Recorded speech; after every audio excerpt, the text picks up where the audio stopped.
Na gut, dann noch einmal herzlich willkommen und wir starten wieder mit dem Lockern der Gelenke.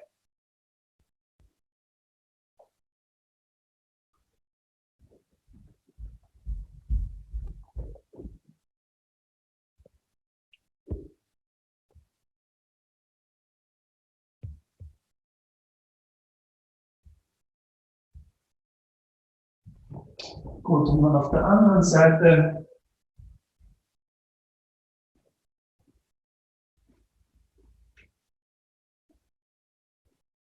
schön. Wir nehmen die Füße zusammen, machen weiter mit den Kniegelenken.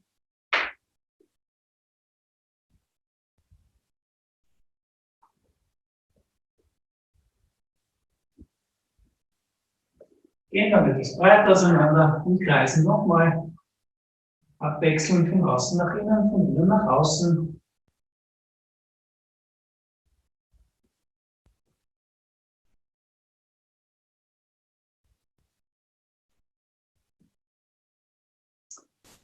Sehr gut. Dann wieder weiter rauf zu den Hüftgelenken und schwingen da wie ein Pendel mit dem Becken hin und her. Versuchen dabei, die Hüftgelenke auch wahrzunehmen und zu spüren.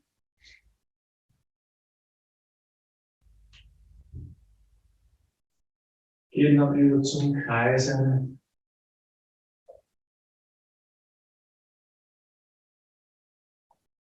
Spürt einerseits eine gute Verbindung über die Füße nach unten in die Erde und zum anderen eine angenehm leichte Verbindung über den Scheitel, über bei Hui nach oben zum Himmel. Und dazwischen sollte sich das Becken, die Hüftgelenke sehr leicht, sehr frei und sehr entspannt bewegen können. Dort ruht auch ein Teil unserer Aufmerksamkeit und wir kommen dann langsam wieder zurück zu kleineren Bewegungen. Spürt jetzt auch die Verbindung runter von den Hüftgelenken über die Beine nach unten in die Erde.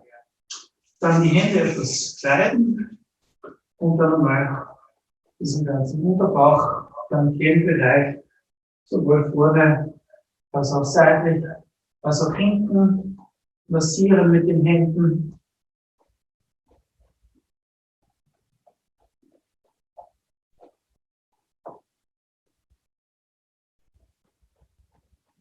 Schaut, dass die Beine dabei bewegt bleiben. Und die Schultern und die Arme so locker wie möglich.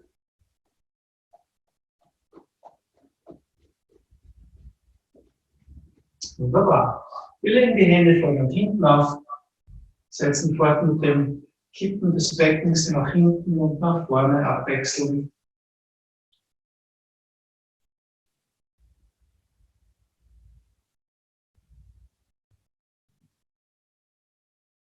Schaut, dass ihr zum einen von ganz unten bei der Wirbelsäule beginnt, also schon beim Steißbein und dann weiter das Kreuzbein hinauf über die ganze Lendenwirbelsäule, bis wir beim Übergang zur Brustwirbelsäule landen und dass wir da nach und nach Gelenk für Gelenk die ganze Lendenwirbelsäule schön durchbewegen und dabei recht deutliche Unterschiede spüren von einer Weitung und Längung des unteren Rückens und einer Weitung und Längung der gegenüberliegenden Seite.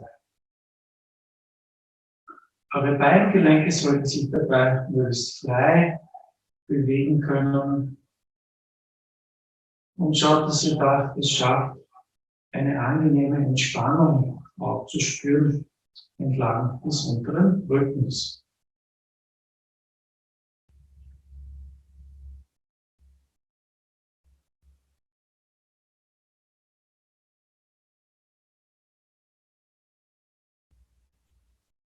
Merkt, wie der ganze untere Rücken dabei beweglicher, geschmeidiger und die ganze Struktur in diesem Bereich durchlässiger wird.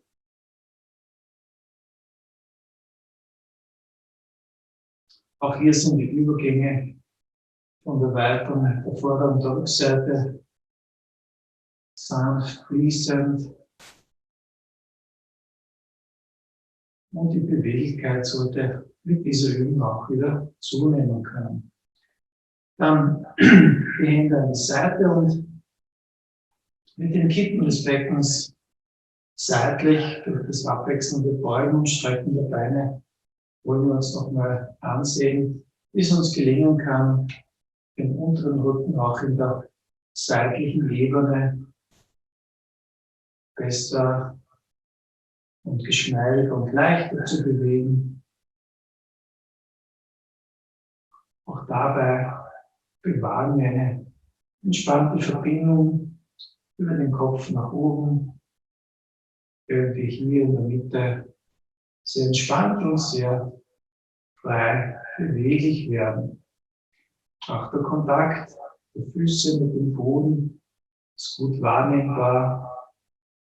Und auch hier können sich die Beingelenke sehr frei bewegen. Und wir gehen dann über in diese kreisende Bewegung.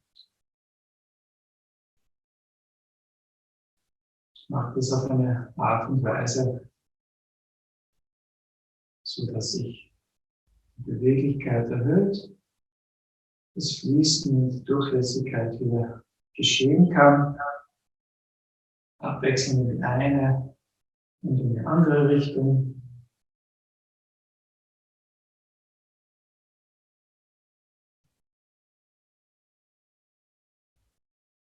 Spürt dabei auch unterschiedliche Wechsel in der Belastung auf der Fußsohle. Und kommt dann wieder langsam zurück zur Mitte. Kurz lockern. Gut, dann rutschen wir ein Stück höher rauf mit den Händen, so auf Solarplexus-Höhe, und bemühen uns jetzt in den nachfolgenden Bewegen von darum, dass da, wo die Hände auflegen, es zu deutlichen Bewegungen kommt. Was würden wir aus der Mitte, die Hand, die am Rücken liegt, von uns wegdrücken und in der Gegenbewegung die Hand, die vorne aufliegt, nach vorne wegbewegen, sodass nun dieses mittlere Segment, dieser mittlere Abschnitt der Wirbelsäule auch recht deutlich bewegt wird.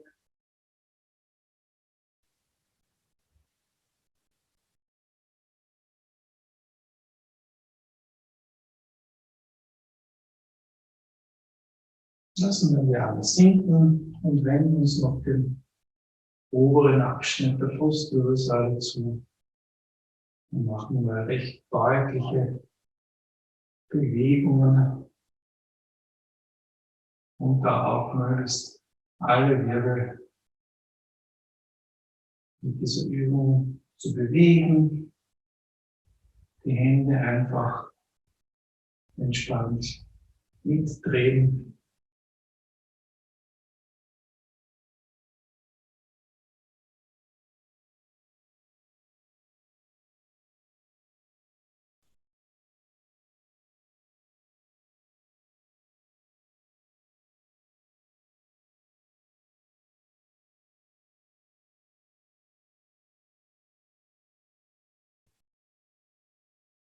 Gut, Dankeschön. Ja, setzen wir dann fort mit der Halswirbelsäule. Sehr gefühlvoll.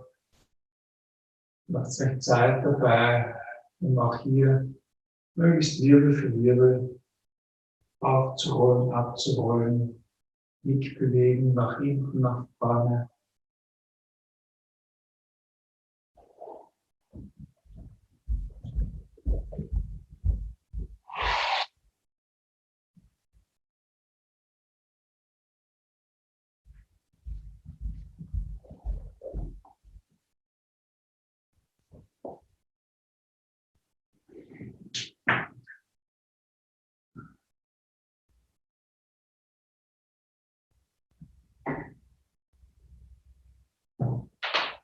Wieder zurück in die Mitte kommen und dann abwechselnd zu beiden Seiten drehen.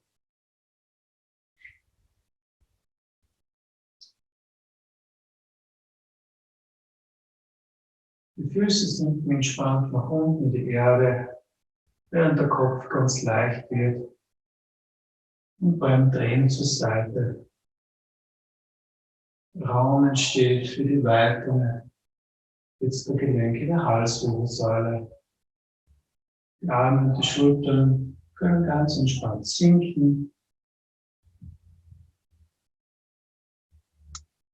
und wir drehen von einer Seite zum anderen, kehren wieder zurück zur Mitte und beugen und strecken abwechselnd ein wenig zu beiden Seiten, machen das auch wieder sehr gefühlvoll.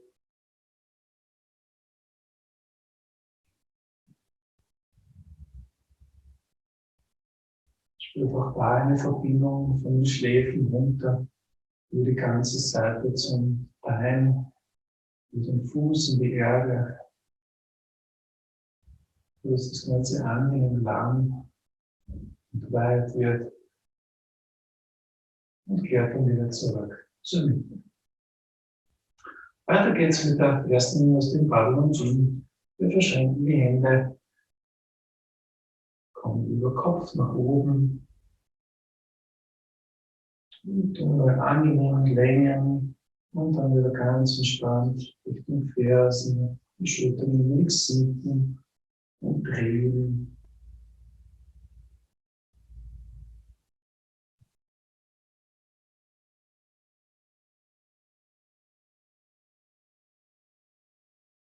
Wir neigen zu den Seiten. Spürt auch da die ganze Körperseite eine Verbindung in der Hand runter über das Becken zum Fuß.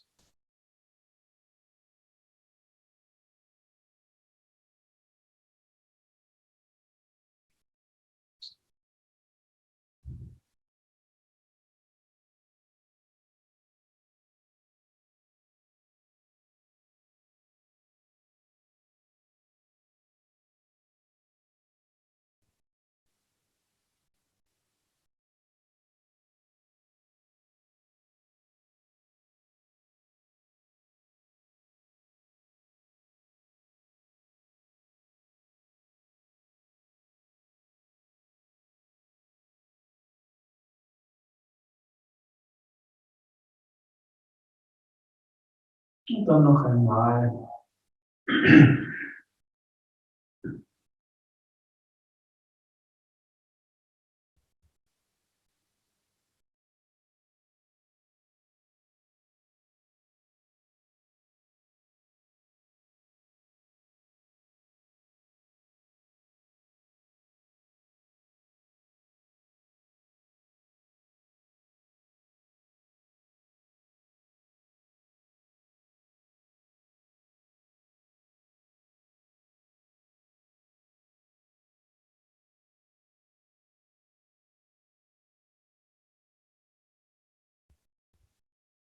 Gut. Und dann noch ein wenig kreisen mit beiden Armen, mit beiden Schultern.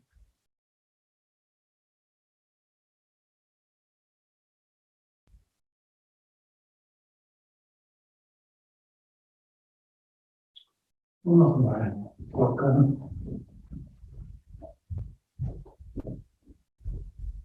Ja, wir setzen bald mit einer kurzen Klopfmassage. Beginnen ganz oben beim Kopf. Schaut, dass der Atem möglichst frei fließen kann und dass ihr dabei mehr Augenmerk auf die Ausatmung legt, die einhergeht auch mit einer Verspannung, mit einer Entspannung unterschiedlicher Bereiche. Dann kommen wir zur Stirn,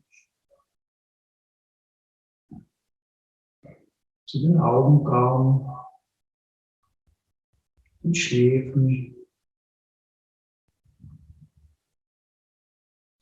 Schaut, dass ihr auch möglichst unterschiedliche Bereiche mit den Fingerkuppen dabei erreichen könnt. Dann weiter unterhalb der Augen, seitlich der Nase, über die Wangen runter bis zum Oberkiefer, Kiefergelenk und dabei Gut das Unterkiefer hängen lassen, entspannen.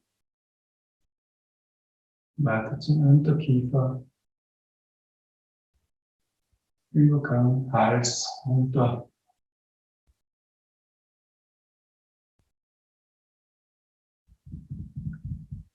Dann gehen wir zum Hinterkopf.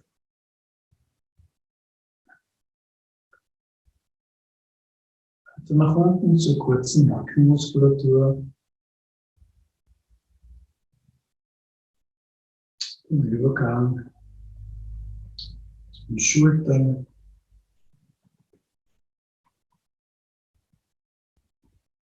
Und dann weiter mit den Schultern. Und wieder gut und deutlich ausatmen. Und dann auf der anderen Seite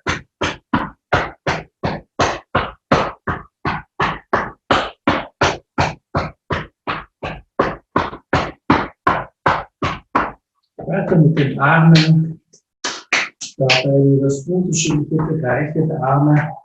Also mal mehr die Innenseite, mal mehr die Außenseite, mal mehr die Mitte,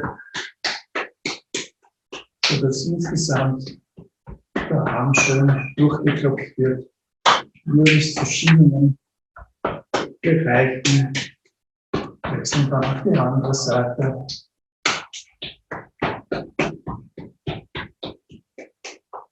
Schaut, dass nach wie vor der Atem beständig und frei fließen kann.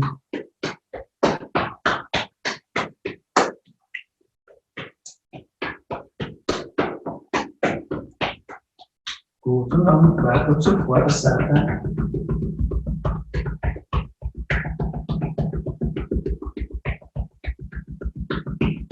Den Brustbein.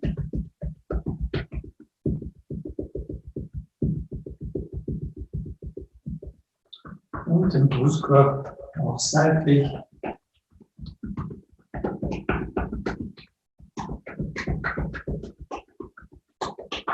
Zum Oberbauch. Den Unterbauch.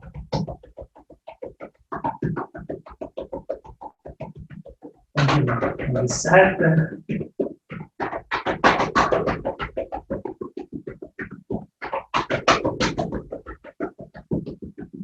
Und zum unteren Rücken.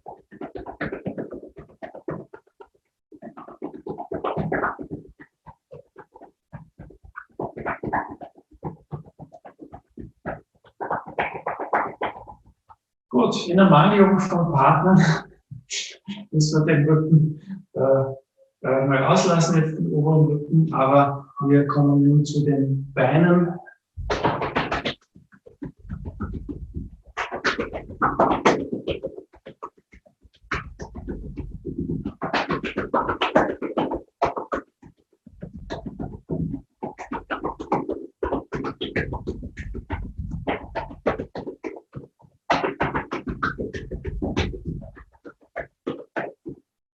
Wechseln.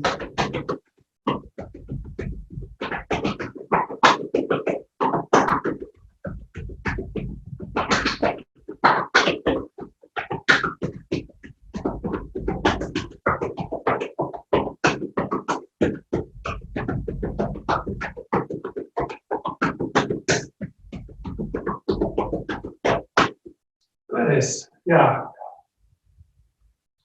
Und wie oft an dieser Stelle nehmen wir uns danach kurz noch Zeit, um die Wirkung wahrzunehmen. Dabei richten wir uns wieder in der Senkrechten aus, so dass der Scheitel und der Beckenboden übereinander stehen, die Arme Abstand haben von hier im Achselbereich und die Hände und die Finger recht gut geöffnet werden. Und einfach mal die Wirkung wahrnehmen.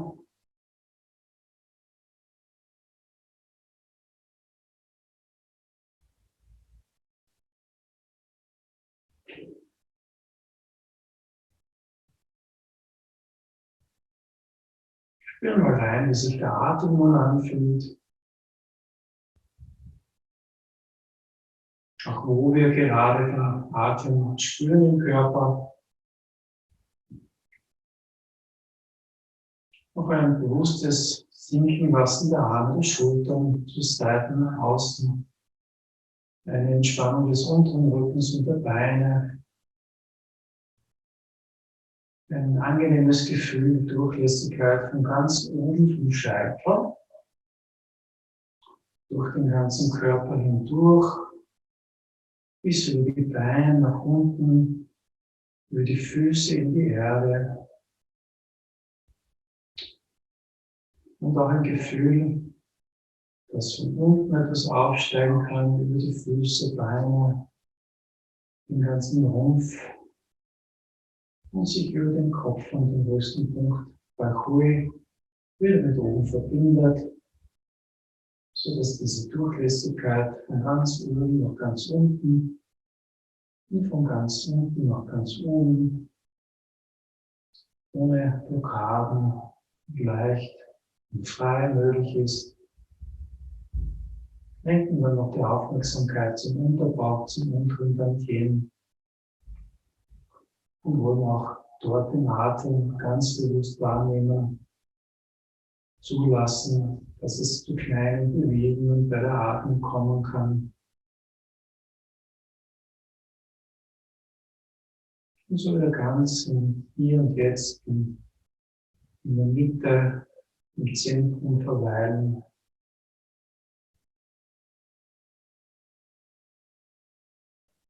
Bis der Geist ganz entspannt und ruhig wird.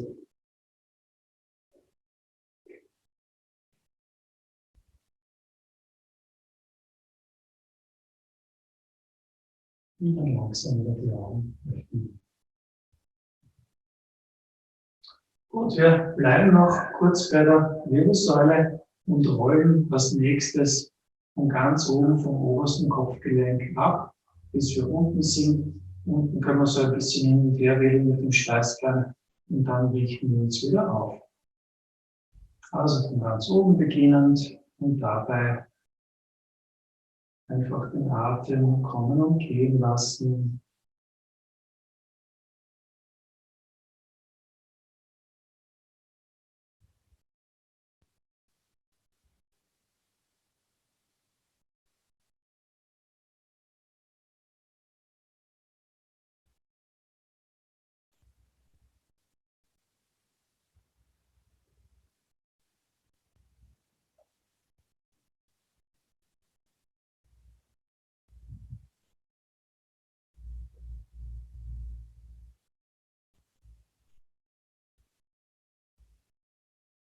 Dann wieder langsam von unten nach oben aufrichten.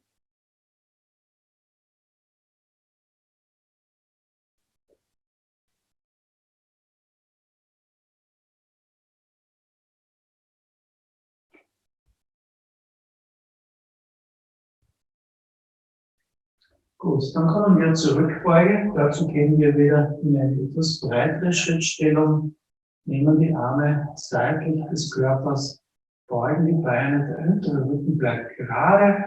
Wenn wir von oben beginnen, sachte, so schräg nach hinten und oben zu beugen, um an der Vorderseite des Körpers eine schöne Weitung zu erreichen.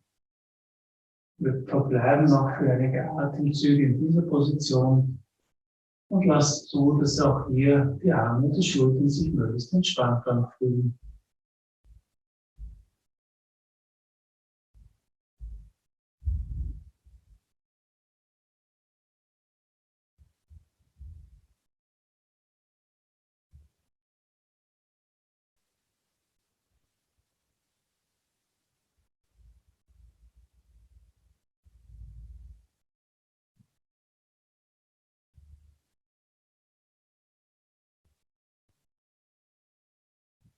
Und langsam aufrichten und beide Arme sinken lassen. Schön, dann kommen wir noch zu einer weiteren Aufwärmübung, bevor wir zu den Spiralübungen kommen, nämlich der Teetassenübung.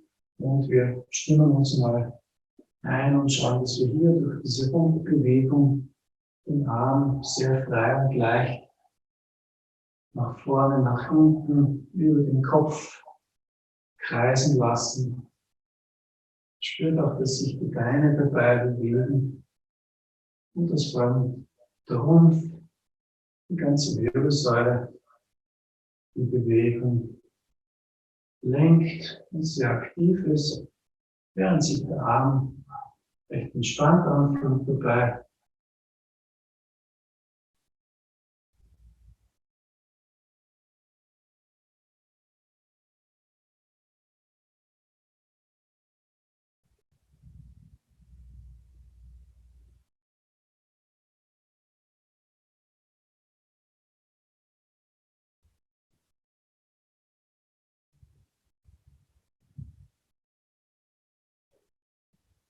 Gut, und dann die andere Seite.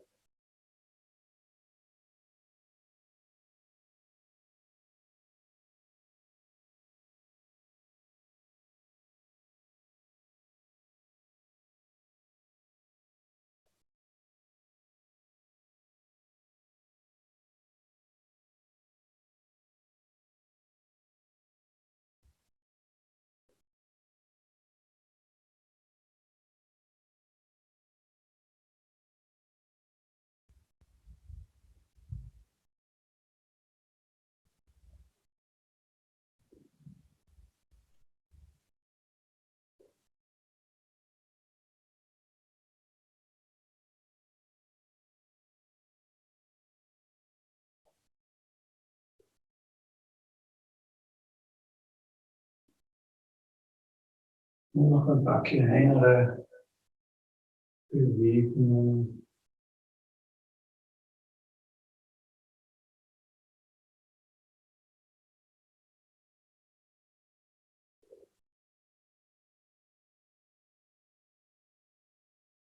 Sehr schön. Bravo, danke. Ja, das geht ja wunderbar. So, wir setzen fort mit unseren Vorübungen für Spirale-Qigong. Und das sind ja zunächst sehr deutliche Bewegungen mit den Armen gefragt. Und hier drehen wir sehr, sehr deutlich jeweils ein- und auswärts, beginnend mit den Armen an der Seite. Aber da die Übung wir schon alle kennt und öfter gemacht habt, bewegt schon natürlich auch den Rücken mit. Aber wir bleiben insgesamt aufrecht dabei und schaut auch, dass die Beine mit eingebunden sind.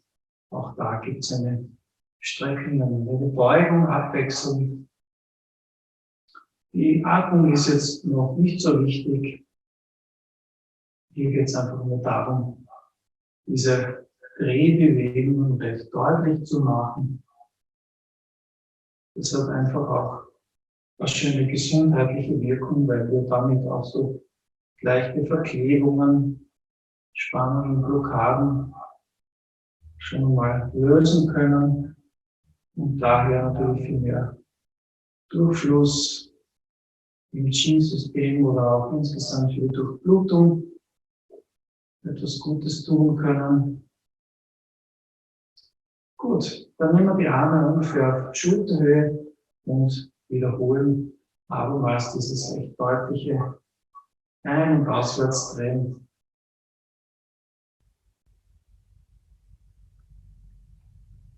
Schaut aber, dass die Arme dabei lang bleiben.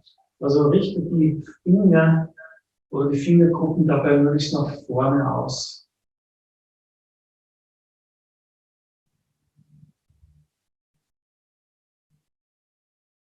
Ihr seht vielleicht, meine Hände bleiben fast mehr oder minder an derselben Stelle im Raum und durch die Drehbewegung weiten sich abwechselnd der Rücken und die Vorderseite.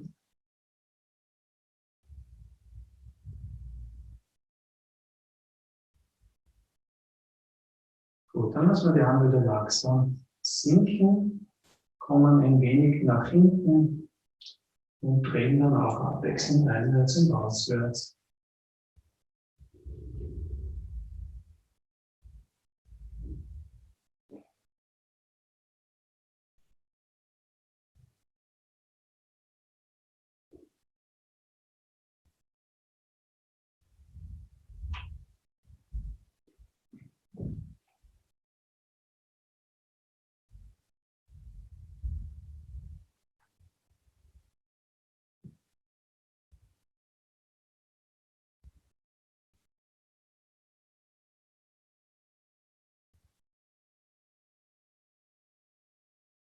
und lassen dann die Arme wieder sinken.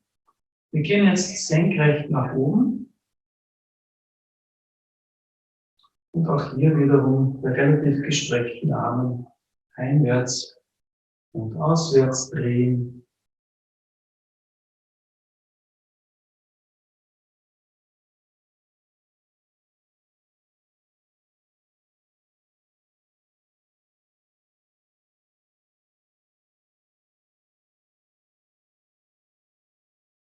Macht euch auch hier lang dabei, also reicht mit den Fingern dabei weit nach oben, sodass zu dieser Drehung zusätzlich noch die Längung auch einen wichtigen Beitrag oder Aspekt bekommt. Gut, und dann kommen wir langsam wieder mit den Armen runter, breiten dann beide Arme waagrecht aus und drehen abwechselnd wieder in die eine, in die andere Richtung und wenden dabei den Kopf mehr zu einer Seite.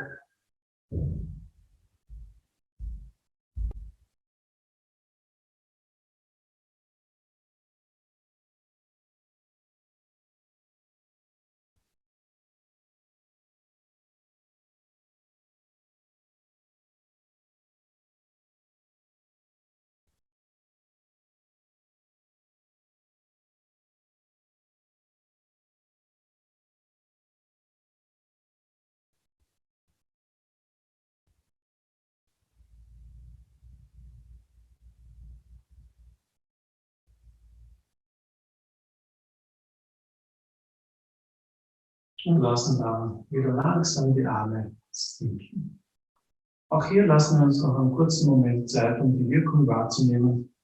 Ich denke, die meisten werden da recht schöne Aktivierung auch in den Händen und in den Fingern wahrnehmen können. Und wir setzen fort mit den Beinen und machen auch hier durch ein Eindringen im Hüftgelenk, durch ein enge werden der Leiste und durch ein Öffnen und Weiten der Leiste hier eine Spiralbewegung. Schaut, dass ihr im Standbein ein wenig gebeugt seid, dass ihr angenehm sicher stehen könnt. Und hier liegt der Augenmerk nun auf diese recht deutliche Drehung im Bein, wobei sich hier abwechselnd die Außenristen und Innenristen hervordrehen. Aber spürt, dass die Bewegung hier in der Tiefe der Leistenbeuge im Hüftgelenk hier im Ausgang gesund in die Fußspitze nimmt. Und wir wechseln auf die andere Seite, wiederholen das auch hier.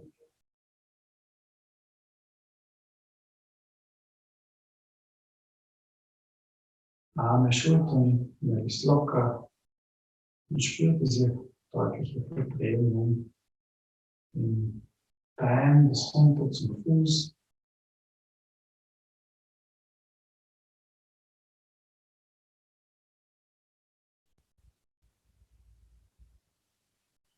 Okay, danke schön. Ja. Dann kurz auslockern. Ja, ich hoffe nun, dass auch sich die Beine bis runter zum Fuß auch angenehm aktiviert anfühlen. Und etwas, worüber ich in dem Kurs, glaube ich, noch nicht gesprochen habe, war die Spirale in den Beinen. Also ich kann vielleicht etwas näher dazu. Und zwar das, was wir hier in den Armen machen, diese Bewegung, findet auch während des Übungssatzes im Bein statt. Aber natürlich ist es nicht so groß wie in den Armen, weil ja das Bein durch diese Auflage im Boden mit dem Fuß mehr oder minder fixiert ist. Aber ich weiß nicht, ob ihr das nachvollziehen könnt jetzt, aber ich habe da hinten so einen kleinen Tisch stehen und wenn ich jetzt auf den draufsteige und das andere Bein darunter hängen lasse, wenn ich hier jetzt wieder mit dieser üblichen umgekehrten Bauchatmung arbeitet, das heißt die Weitung des Rückens, dann seht ihr vielleicht von mir, was mein Bein, das darunter hängt, macht dabei.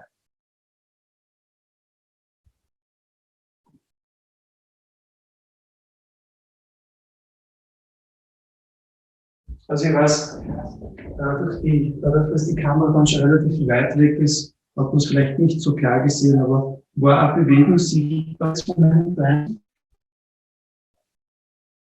Können Sie kurz anheben, wenn ihr was gesehen habt? Okay, also ihr könnt es genauso selbst gleich ausprobieren, wenn ihr einfach nur ein kleines Stockerl habt, wo ihr mit einem Bein draufsteigen könnt und euch irgendwo anhalten. Christiane zum Beispiel, die Stiege ist zum Beispiel wunderbar geeignet dafür. Da kann man sich beim Handlauf anhalten und das Bein runterhängen lassen und dann einfach nur durch diese Aktion, indem man in den Rücken hineinatmet, den Rücken rundet, einfach mal wahrnehmen, was macht das Bein dabei. Und da wird man relativ schnell feststellen können, dass es im Bein unwillkürlich zu Bewegungen kommt. Und damit hält man eigentlich schon die Schlüssigkeit des Systems auch umrissen. Und das war jetzt einfach nur der Aufhänger dafür, dass ich nochmal auf diese Beinaktivierung zurückkomme oder zu sprechen komme. Das heißt, übertrieben machen wir in jeder Einatmung und Weitung des Rückens das in den Beinen und in jeder Ausatmung das. Also das wäre immer die Phase der Weitung des Rückens und der Einatmung und das wäre die Ausatmung. Aber wie schon erwähnt, dadurch, dass der Fuß natürlich die Verbindung zum Boden bewahrt, ist diese Einwärtsspiralbewegung in den Beinen natürlich nicht ganz so deutlich, wie wenn das Bein in der Luft wäre. Also ich weiß nicht, ob ihr es hier sehen könnt. Wenn ich sehr stark übertreibe, habe ich das in der Einatmung und das in der Ausatmung. Das heißt, hier in den Hüftgelenken kommt es permanent zu Öffnen und Schließen auch. Und das bewirkt, dass die Beine ganz leichte Spiralbewegungen einwärts und auswärts machen. Das hat natürlich dann zur Folge, dass sich diese 3-Punktauflage auf der Fußsohle unterschiedlich, also nicht immer im selben Maß, sondern unterschiedlich verhalten wird. Das heißt, während wir in der Einatmung ein bisschen mehr auf die Außenkante kommen, in der Einatmung ein bisschen mehr auf die Außenkante, kommen wir in der Ausatmung ein bisschen mehr auf die Innenkante und ich habe im Fuß ich ständig diese Bewegung. Ich weiß nicht, ob ihr das sehen könnt, also wenn das jetzt mit dem Fuß wäre und dann habe ich das in der Einatmung, das in der Ausatmung. Also so ganz leichtes nach innen und nach oben anheben und leichtes nach unten und nach außen. Aber noch einmal, das sind relativ kleine Bewegungen, aber wenn man mal darauf achtet und es zulässt, dann wird man merken, dass das ganze System dadurch besser auch in Schwung kommen kann. Und deswegen gehen wir einfach mal zur ersten Bewegung. Also wir haben eben seitlich und drehen einmal einweiten den Rücken und beobachtet einfach mal, ob sich dabei etwas in den Beinen tut und lasst zu, dass es auch in den Beinen zu einer leichten Verschraubung kommt.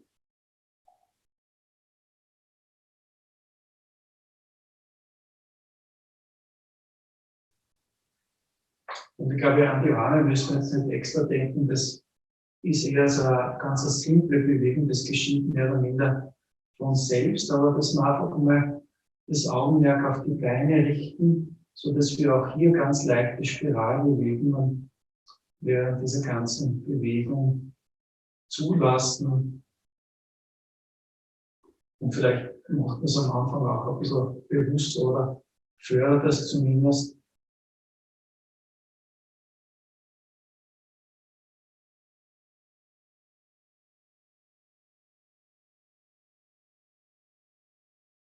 Also man darf es natürlich nicht übertreiben, es soll natürlich nicht dazu führen, dass die Knie wieder bei nach innen knicken. Also wir behalten uns schon diese Struktur, aber es geschieht so eine Verschraubung im Bein. Okay, machen wir wieder mal kurz eine Umfrage. Zumindest sehe ich die meisten jetzt auf meinem zweiten Bildschirm. Habt ihr das spüren können, dass es da in den Beinen zu einer Spiralbewegung kommt, wenn ihr das macht? Hand heben, wer was gespürt hat? Nochmal Gegenpol, wer hat nichts gespürt? Okay. Ja, super. Ja, das war eigentlich schon das ganze Geheimnis, wenn man so will. Und das versuchen wir jetzt einmal ganz bewusst in den ersten Bewegungen einmal auch wahrzunehmen, während wir weiterhin unsere gewohnten Spiralübungen machen. Wir starten noch einmal in der ersten Position. Schaut, dass ihr so Stellung wählt von der Breite der Beine, dass ihr auf jeden Fall gut und sicher stehen könnt. So, dann noch einmal diese Ausrichtung in der Lotrechten, also eben Scheitel und Beckenboden möglichst übereinander, den Rücken möglichst locker und entspannt, die Arme seitlich. Und dann beginnen wir und weiten den Rücken, drehen die Arme einwärts und Arme auswärts. Und dabei kommt es eben zu diesen schon erwähnten Spiralbewegungen auch in den Beinen. Also wir haben die 4 Gliedmaßen und den Rumpf in die Wirbelsäule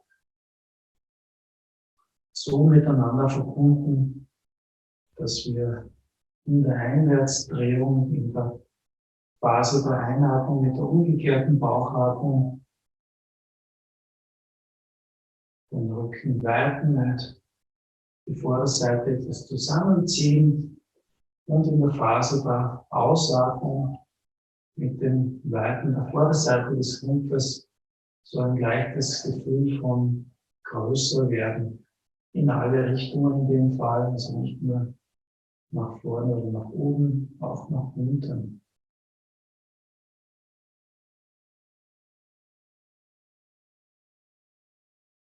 Gut, und dann kommen wir zur nächsten Bewegung. Wir heben dazu dann wieder die Arme an, kommen in einer Spiralbewegung nach vor, führen wieder heran, kommen nach unten. Und jetzt haben wir diese 2 Phasen, also eben hier mal die Einatmung mit dem Heben, die Ausatmung mit dem nach vorne führen der Arme und wiederum diese Rückwärtsbewegung, Zusammenziehen der Vorderseite, Weiten der Vorderseite und spüren nach wie vor dieses leichte Einwärtsdrehen in den Beinen und auch dieses leichte Auswärtsdrehen der Arme und Beine gleichzeitig.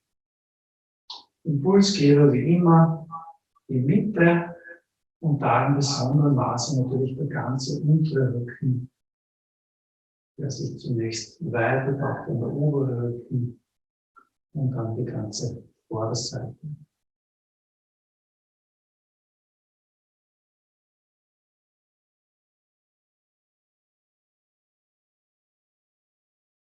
Noch einmal nach vorkommen. Wir bleiben vorne und belassen die Arme jetzt auf Schulterhöhe, während wir hier wieder aus dem Körper einwärts und auswärts drehen.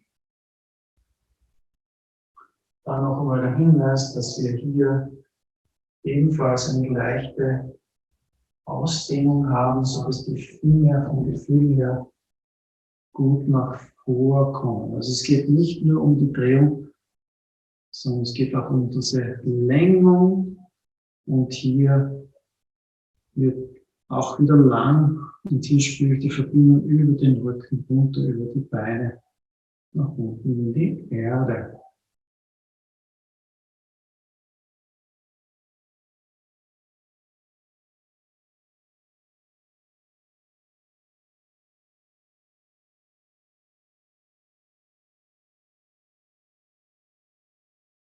Und dann kommen wir schon zur nächsten Bewegung.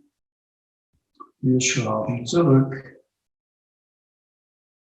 Auch hier haben wir natürlich die Spirale in den Beinen. und schrauben nach vor. Es wird wieder lang, bleibt lang und wir schrauben zurück und nach vor.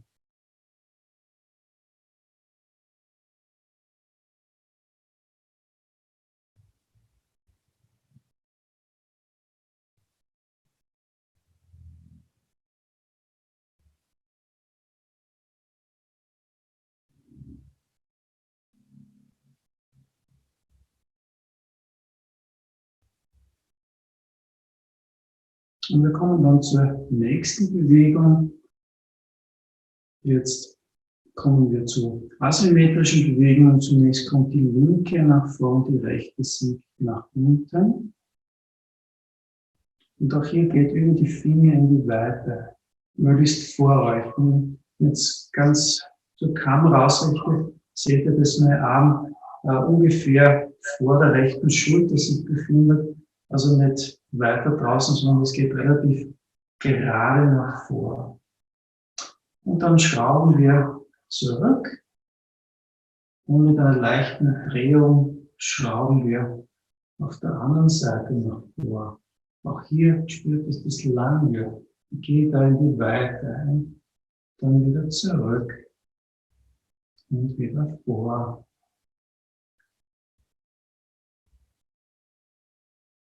Und auch hier könnt ihr nochmal die Aufmerksamkeit zu den Beinen lenken und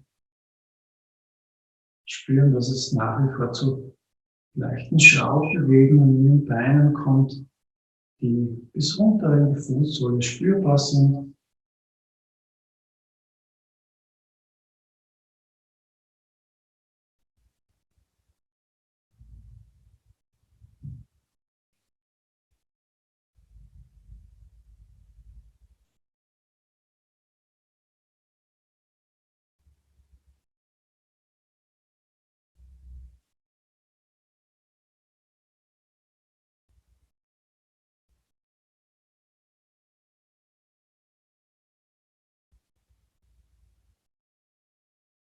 Gut, wir sind wieder mit beiden Händen vom Unterbauch und stoßen jetzt mit beiden Armen nach vor, sodass die Handballen nach vor zeigen. Und in einer Bogenbewegung kommen wir zurück an den Körper ran, weiten den Rücken und stoßen wieder nach vorne. Dabei bewegen sich die Arme auch wieder schraubend, spiralisierend in Masterbewegung, abwechselnd auswärts und einwärts.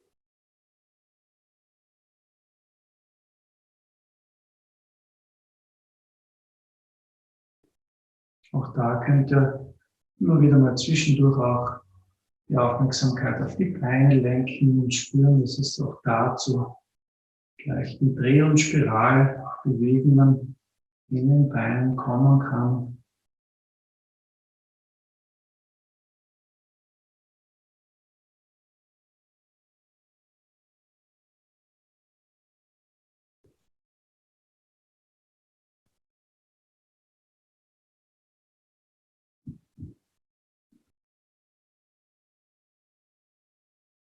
Gut, und von dieser Position machen wir das wieder abwechselnd. Wir kommen zunächst wieder mit dem linken Arm nach vor. Dabei haben wir eine leichte Verdrehung, drehen, kommen heran und kommen mit der anderen Seite vor.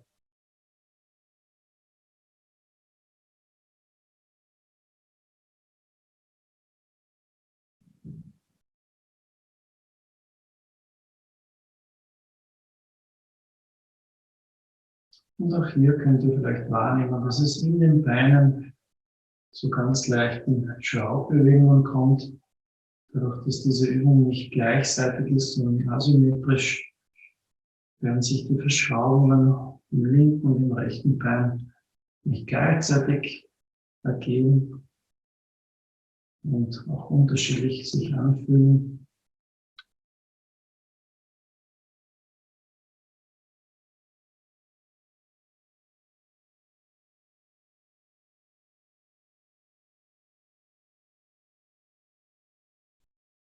Gut, wir kommen dann wieder vor das untere Tantien, drehen die Handflächen nach unten.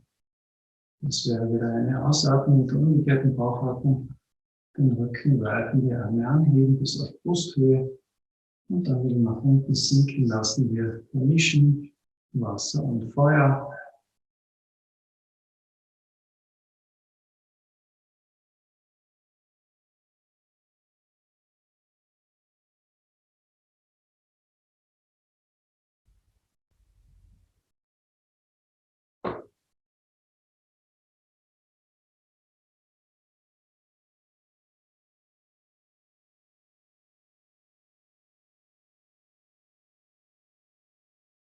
Schaut, dass die ganze Wirbelsäule schön beweglich bleibt, dass von ganz vom unteren Rücken diese Weitung und Öffnung der Rückseite beginnt. Auch hier nochmal kurzes Augenmerk auf die Beine. Und wir kommen dann schon zur nächsten Bewegung und kommen mit beiden Armen waagrecht nach vor und wieder heran und dann nach unten.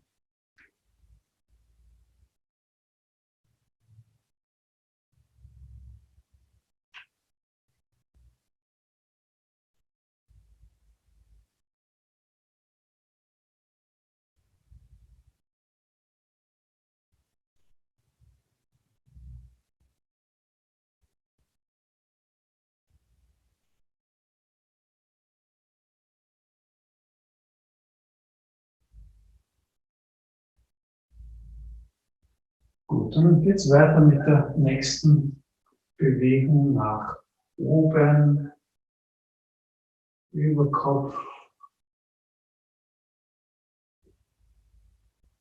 und wieder heran. Beine beugen, den Rücken weiten,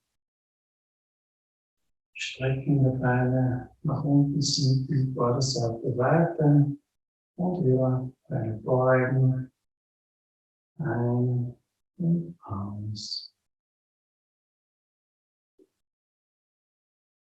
Diese Bewegungen sind noch relativ gestreckt in den Endpositionen.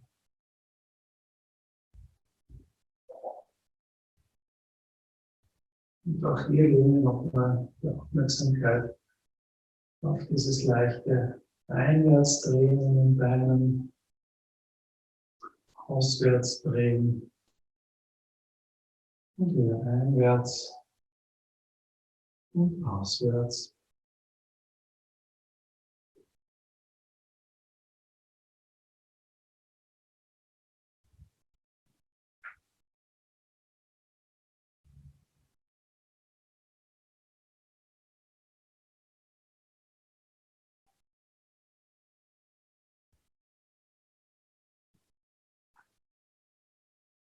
Jetzt trennen sich wieder die Arme. Wir kommen zunächst wieder mit dem linken Arm nach oben, während wir den rechten Arm nach unten drehen. Bleiben aber noch vor der Körpervorderseite.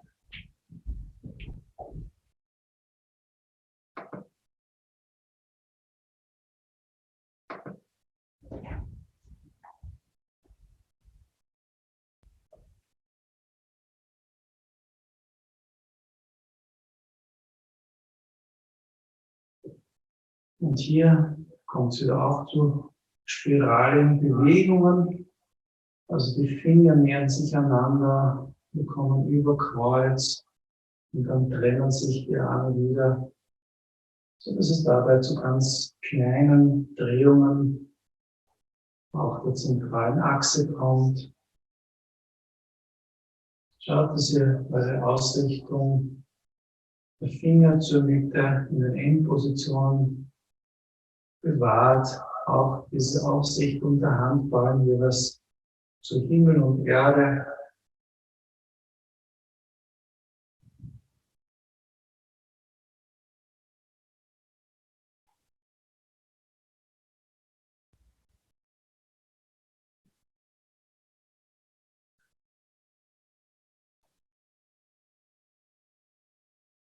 Gut, dann kommt der linke Arm wieder nach oben, während der rechte nach hinten geht. Und dann noch einmal kurz die rückwärtige Hand. Sie sieht von mir weg und ist in etwa diagonal entgegengesetzt der oberen Hand. Und jetzt haben wir schon eine leichte Beugung der Arme, kommen wieder an den Körper ran. Die Arme trennen sich.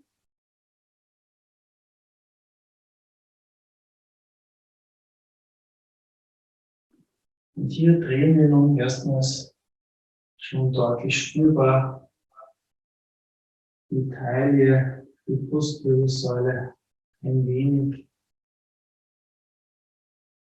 Nach wie vor diese leichte Spirale in den Beinen und natürlich in den Armen. Immer wieder mit der Einatmung ans Zentrum herankommen. Mit der Ausatmung gehen die Gliedmaßen vom Zentrum weg. Wie ein Pulsieren, ein Heranführen, ein wieder wegstrecken.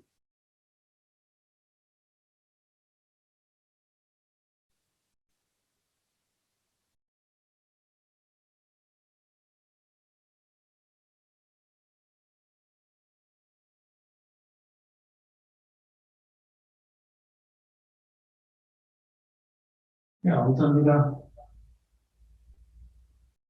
mit der gleichen Handposition zur Seite drehen. Also nun drehen wir auch den Oberkörper, den Kopf deutlich zur Seite, während wir hier in den Armen so eine S-förmige Form bekommen. Schaut nach wie vor, dass die hintere Handfläche von euch wegschaut. Ungefähr auf Höhe vom Kreuzbein an der Rückseite sich befindet. Und wir drehen jeweils recht deutlich ein- und auswärts. Und mit diesen Drehbewegungen oben spüren wir natürlich auch unten in den Beinen jeweils unterschiedliche Spiral- und Drehbewegungen.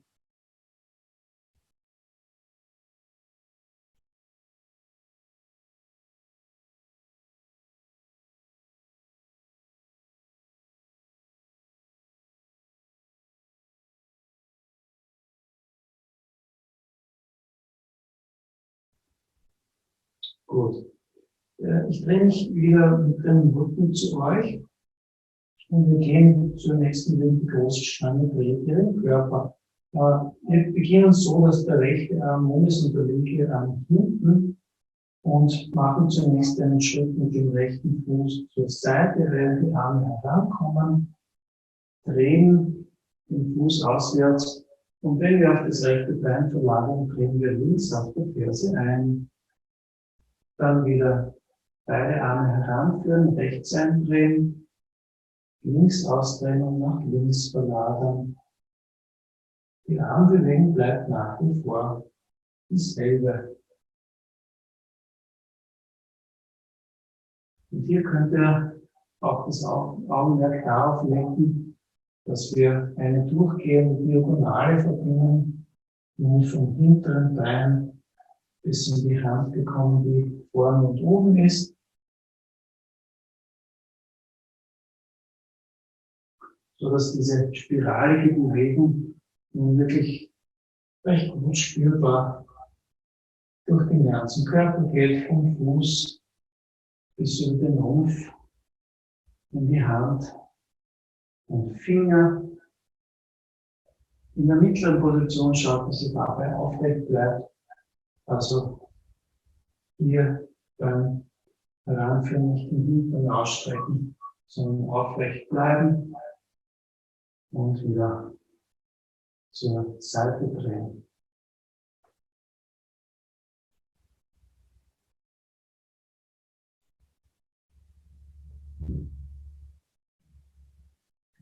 Gut, wir führen dann wieder das rechte Bein heran, richten den linken Fuß gerade nach vor, kommen auf unsere normale Breite und strecken beide Arme gut nach oben in einer Einwärtsdrehung und führen beide Arme mit der Einatmung heran und wieder nach oben. Hier hätten wir beim Heranführen die Einatmung, die Weitung des Hinterrückens, das Beugen der Beine und die Strecken der Beine weiten auf Vorderseite. Drehen wir die Arme über den ganzen Weg und haben so unsere spiralige Bewegung, die jetzt von ganz unten bis ganz nach oben über die Finger geht und dann wieder stärker an das Zentrum heranführt.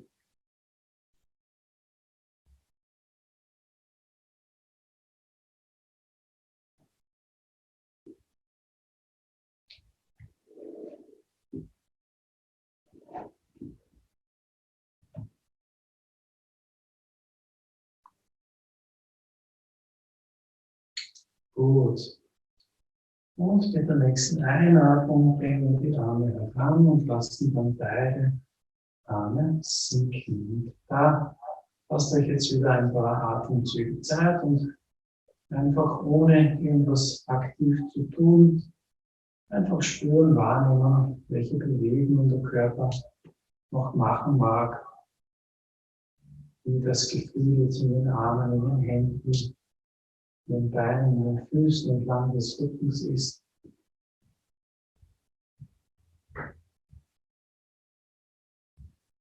Und vielleicht spürt ihr sogar noch, dass durch den Körper so ganz sachte, so Spiralbewegungen hindurchfließen.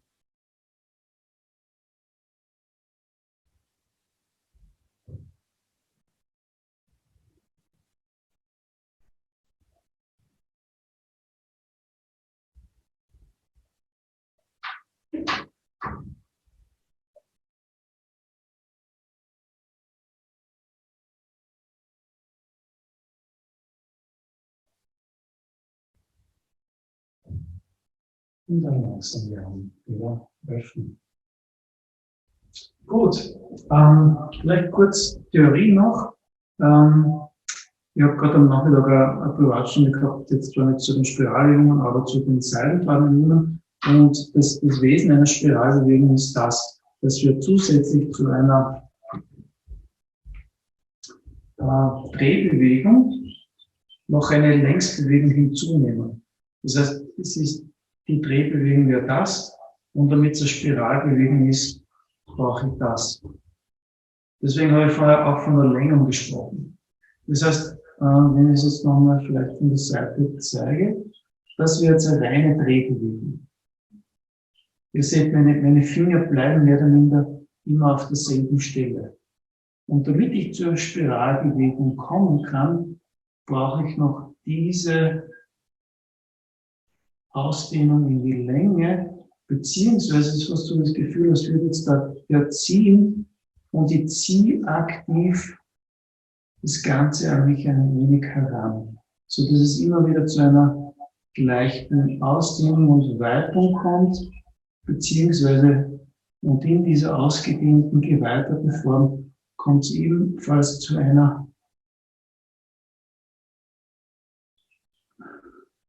Bewegung in die Längsrichtung, so dass ich wieder eine Spiralbewegung geben kann.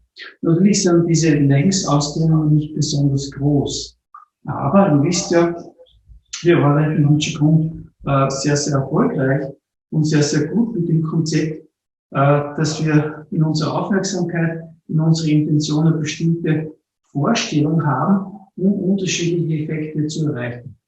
Und jetzt ist es einfach ein Riesenunterschied, ob ich da hier nur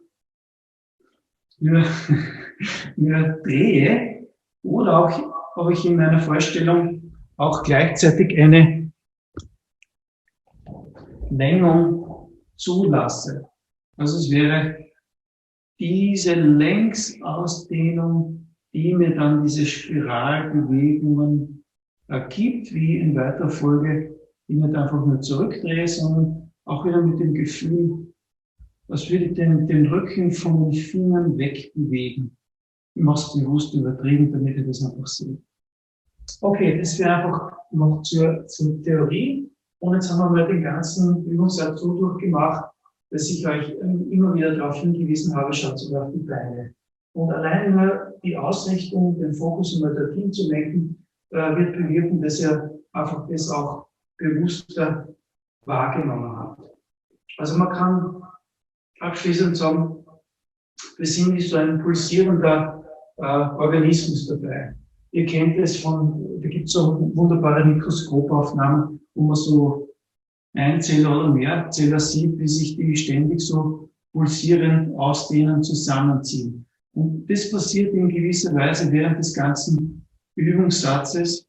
Und man kann sagen, wir gehen einen bestimmten Weg, nämlich von sehr großen, sehr deutlichen Bewegungen zu immer kleineren, subtileren Bewegungen hin. Also wenn ich das für mich zum Beispiel sehr, sehr entspannt mache, dann schauen die Spiralbewegungen vielleicht nur so aus.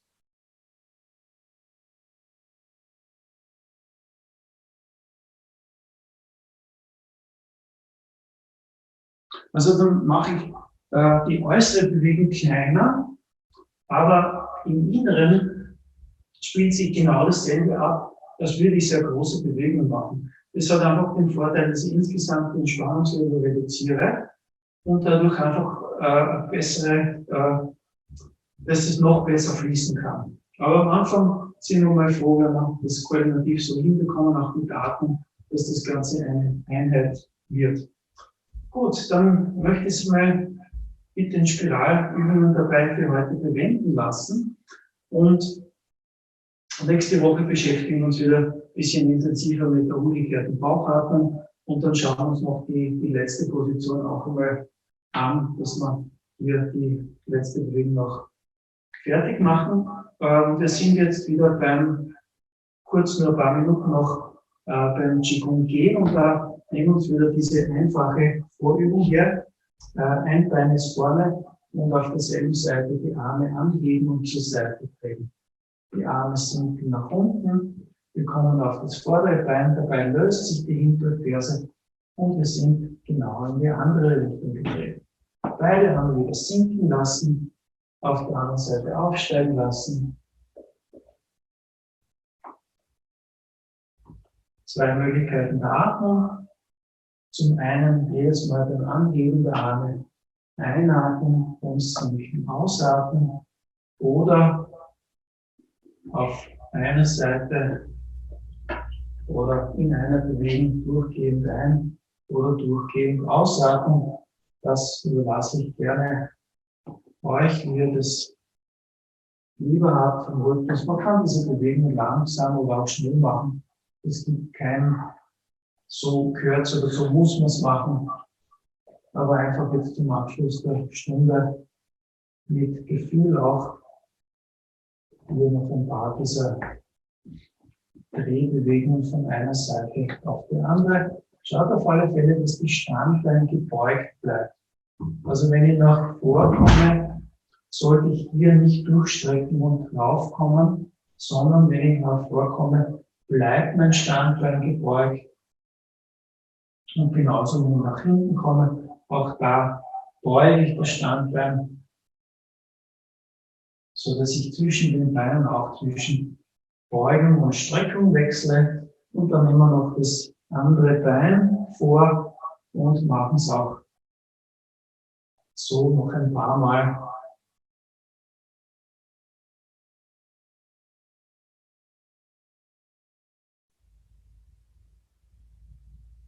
Ja, und vielleicht als kleinen Zusatz und kleine Erweiterung, da wir uns heute schon sehr mit den Spiralbewegungen auseinandergesetzt haben, spielt euch noch ein bisschen damit oder experimentiert einmal, wie das wäre, wenn auch in den Armen jetzt so kleine Spiralbewegungen entstehen können.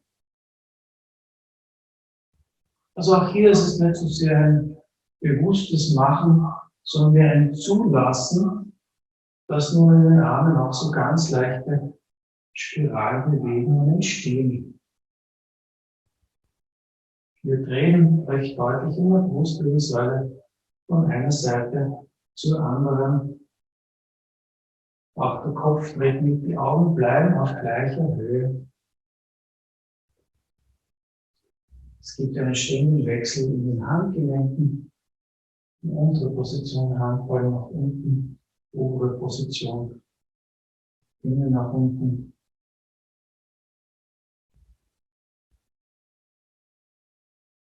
Ja, und wenn ihr Platz habt, vielleicht zu Hause, können wir noch ein paar Schritte im Raum machen. Und dabei versuchen wir, jeweils gut und sicher über dem Standbein zu stehen, als Basis für den nächsten Schritt. Wir bewahren uns dabei eine entspannt aufrechte Haltung.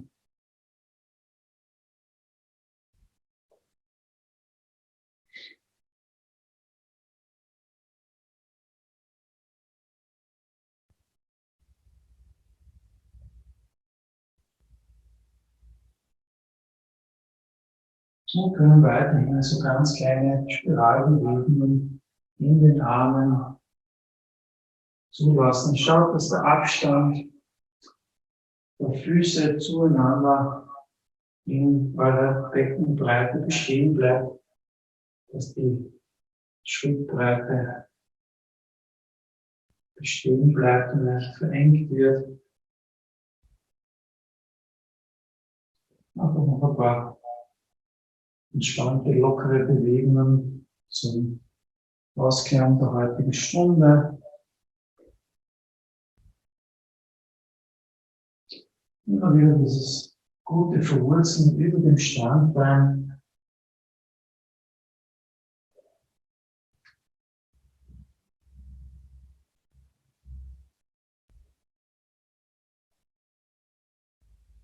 Gut. Und dann wieder beenden und zum Abschluss gehen wir noch einmal mit den Handflächen aufs untere Handchen und wollen natürlich die schöne Aktivierung wahrnehmen, die gleichzeitige entspannte Weite, ein Gefühl des Verbundenseins von ganz unten, von der Fußsohle bis rauf zum Kopf und von oben nach unten über die Arme und Hände und Beine, Füße nach unten zur Erde. Wir nehmen unsere Mitte wahr. Lassen die Aufmerksamkeit und den Atem zum unteren Handchen sinken. Und wollen es abschließend noch für eine Sammlung, eine Speicherung des wunderbar aufgebauten Qi nutzen.